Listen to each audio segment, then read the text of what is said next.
Hello, I'm State Representative Kirk Pearson. Thank you for joining me for my legislative update. As I speak to you today, the legislature is waiting for the March 17th revenue forecast to give us an idea of the current budget shortfall. Right now, our current budget has a $230 million deficit, which we all believe will increase this week by as much as $500 million.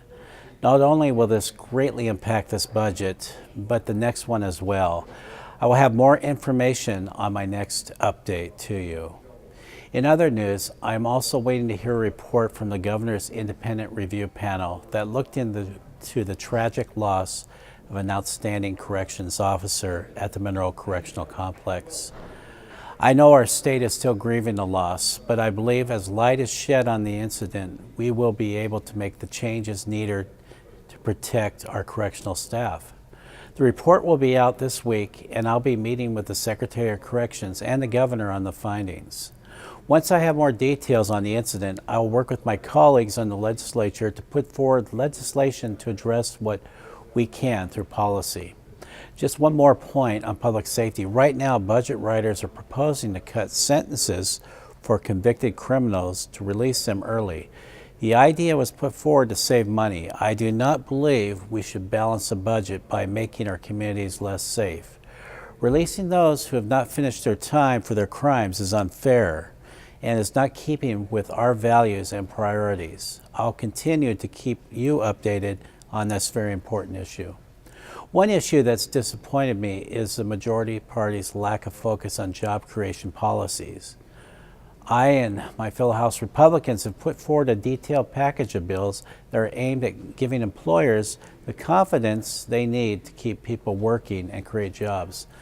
Unfortunately, our ideas to trim regulation and address the state business and occupation tax, along with other common sense ideas, have not been taken seriously.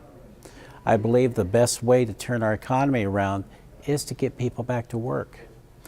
As I've mentioned in past updates, the legislature did pass important reforms to the unemployment insurance system, which is a good first step to helping the economy. Right now, there are Senate proposals in the House that will begin to fix our state's worker compensation system.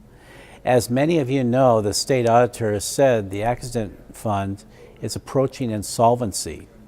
It currently has a $360 million deficit, which could impact injured workers' ability to get the help they need. It may surprise you to know that Washington's worker compensation system is in the top 5 for cost. We spend roughly $1.84 for every dollar brought into the system. Unlike the unemployment insurance system, both workers and employers pay into the workers' compensation system. This is becoming unsustainable and really needs to be addressed this session. It's time to get serious about fixing the system so it works better for workers and employers. Finally, today I want to introduce to you my student intern for this session. His name is Andrew Moore. Each year, young adults apply to participate in internship programs in the legislature. It allows students to learn more about state government, how the legislative process works, and in another way to serve their communities. Andrew, where are you from? What college do you attend? And what's it like being an intern in the legislature? All right, well, thanks for having me, first of all. And I'm from Prosser, Washington. I attend Washington State University. I'll graduate with my bachelor's degree in political science one more year. And I appreciate you having me here today. I've enjoyed working with your office, and I would advise this internship to anybody looking to learn about the legislative process. Well, thank you very much. Andrew works very hard. He not only works for me when he's in Olympia, but I think 3 other legislators. Yeah, that's right. So from throughout the state.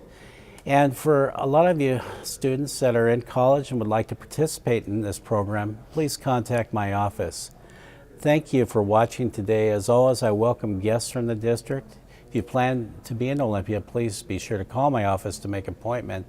That way I can be sure to set aside enough time and a meeting space if needed for you or your group. And I do appreciate your calls, letters, and emails. And Andrew, I appreciate you being on my legislative update with me, and thank you. And I'm sure there'll be further success in the future at Washington State University. But for now, thanks again for allowing me to serve you. I'm Kirk Pearson, your local representative.